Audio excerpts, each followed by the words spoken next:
Good morning kalapatids, kalatropa. Andito yung mga naglinis ng kulungan natin, no? Ano mga pangalan niya? Lance po ako. Ikaw? Ako, Cedric Limo Pineda. Oh, banggit yung section mo. Grade pa rin si Jen. Ikaw? Nathan po. Ayan, oh. Ito, hati-hati na kayo dyan, ha. Ito, bigay ito ni Paring Nonoy. Ayan, ha. Sila yung naglinis ng kulungan natin. Hati-hati kayo dyan. Pasalamat muna kayo. Salamat Kuya Nunoy. Ikaw? Maraming salamat po Kuya Nunoy at kay Kuya Kobe. Oh, ikaw? Maraming salamat po kay Kuya Nunoy at kay Kuya Kobe. Ano? Kung gusto nyo pumunta kung gusto nyo mabigyan ng kalapate, punta lang kayo sa barbershop ni Kuya Kobe, magpagupit na kayo, punta kayo dito sa Manila. Sa Maynila, ang layo naman.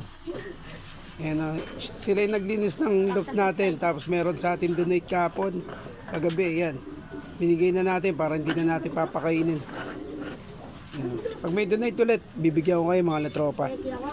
Maraming salamat po Kuya Kobe. Lagayan nyo yun, ha. Hati-hati na kayo dyan. Kuya Kobe. Sige. Pasok na kayo, ha. Tanghali na. Kuya Kobe. Karoon kayo mabuti. Namin Kuya Kobe. Sige, boss.